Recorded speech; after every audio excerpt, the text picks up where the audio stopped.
Hello guys, welcome back to my YouTube channel Spoot. In this video, the conclusion of Boston Strangler may answer more questions than it answers, given the historical tale that served as the film's inspiration. A new true crime film focuses on the two female reporters who reported the murders of largely alone elderly women in Boston in the early 1960s. The investigation becomes more complicated as more women are killed, some of whom deviate from the killer's initial strategy. Boston Strangler concludes that a number of murderers were ultimately to blame for the atrocities. In the movie Boston Strangler, the two women who reported on the incident for the Boston Record American newspaper, Loretta McLaughlin and Jean Cole, are at the center of the real-life crime story. Although not all of the information is accurate, it appears that their work is complete once Albert DeSalvo admits to the crimes. When DeSalvo agrees to meet with Loretta, he is murdered in jail.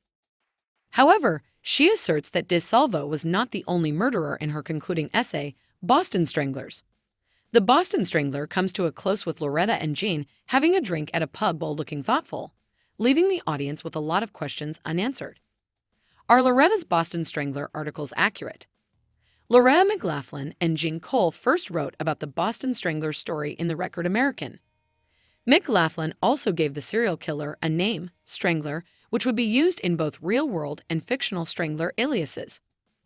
The majority of the stories that McLaughlin and Cole told in Boston Strangler, which was available on Hulu and featured two female reporters, were true. However, McLaughlin's final Boston Stranglers piece appears to have been made up to give the story a more dramatic ending. The Boston Strangler stories were also covered by Eddie Corsetti and other Record American writers. And Jean Cole also wrote some of her own articles.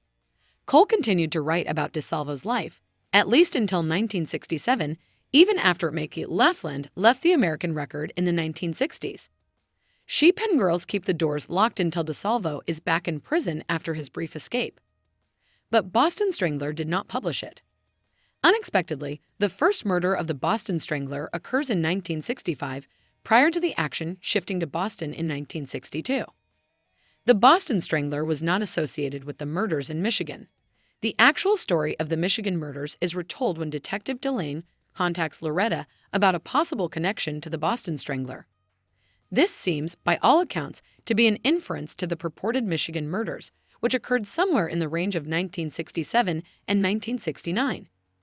Nevertheless, the Boston Strangler draws parallels between the murders in Michigan and his own.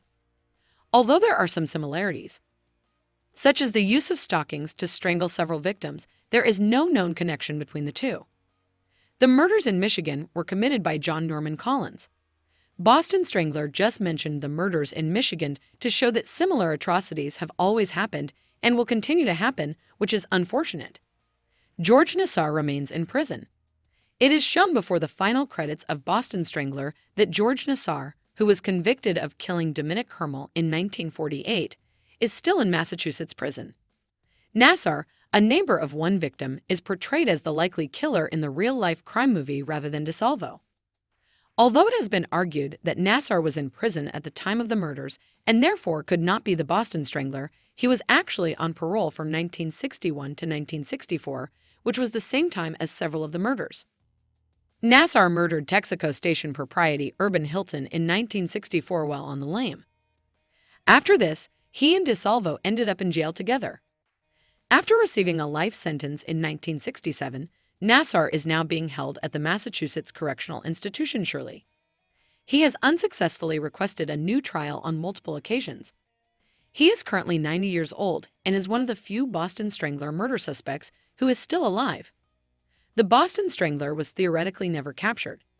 The Boston Strangler's unsolved crime has sparked a number of theories. Albert DeSalvo's statement was questioned despite his admission to the killings. It had inconsistencies, and Boston Strangler raises the likelihood that Nassar and Daniel Swamp might have directed him. In addition to Marsh, a key figure in the Boston Strangler, there were numerous other suspects. The Boston Strangler concludes that a number of individuals may have been truly responsible for the murders. Regardless, nobody was at any point seen as a legitimate fault for the killings, and since the 1960s, there have been no huge suspects. DeSalvo was nevertheless definitively linked to Mary Ann Sullivan's slaying in 2013 thanks to genetic evidence. Thanks for watching. Let us know what you think in the comments below. And don't forget to like, subscribe, and share the video. Thank you for watching. See you soon.